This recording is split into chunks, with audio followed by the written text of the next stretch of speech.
আসসালামু আলাইকুম। আশা করি সকল জিএসএম ভাইয়েরা ভালো আছেন। আমরা আজকে একটা ভিডিও নিয়ে আসলাম। একটা কমন সমস্যা, সেটা হলো মোবাইলের কিপ্যাড মোবাইলের চার্জিং এর 4.2 ভোল্টেজ না আসা, আউটপুট না হওয়া।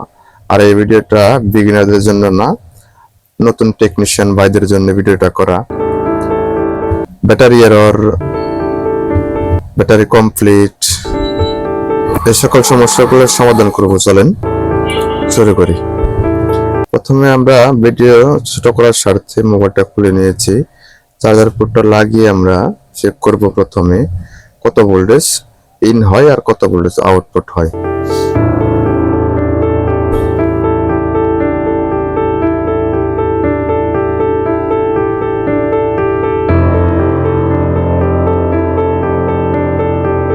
আমরা চার্জারের কেবলটা মোবাইলে কানেকশন করে দিচ্ছি।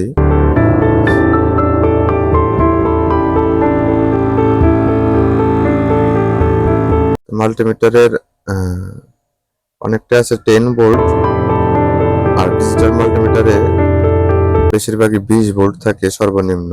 আমরা 20 ভোল্টে রেখে মাপবো। দেখেন এখানে আউটপুট হচ্ছে 7.0.79, ইনপুট হচ্ছে 5.2 ভোল্ট। তো আউটপুটে কম আসতেছে, এই 2 ভোল্ট আসে, কোনো সময় 3 ভোল্ট আসে। আশা করি এই সমস্যাটা চার্জিং আইসি রিহট করলে হয়ে যাবে। চার্জিং আইসি পর্যন্ত 5 ভোল্ট ইন হচ্ছে, কিন্তু চার্জিং আইসি থেকে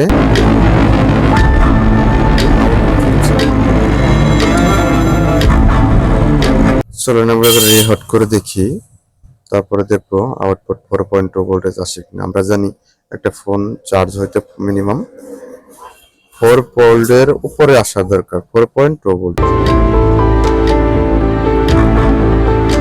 কিপ্যাড ফোনের স্টিলের নিচে এটা চার্জিং আইসি, রিহট করবো এখন আমরা।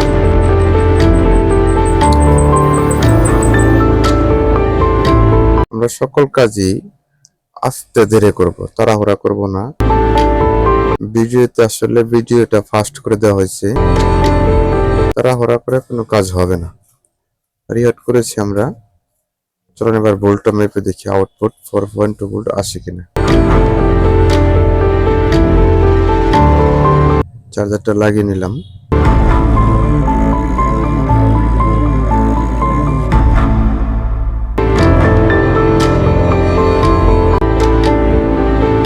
আলহামদুলিল্লাহ, দেখেন এখানে 4.18 মানে 4.2 ভোল্টেজ আছে। আশা করি ফোনটা সমাধান হয়ে গেছে। আমরা এখন মোবাইলটা দ্রুত ফিটিং করে মোবাইলের কাজের স্বার্থে ভিডিওটা ফাস্ট করে দেওয়া, দ্রুত ফিটিং করলাম। ফিটিং করে এখন আমরা চার্জ দিয়ে দেখবো চার্জ হচ্ছে কিনা।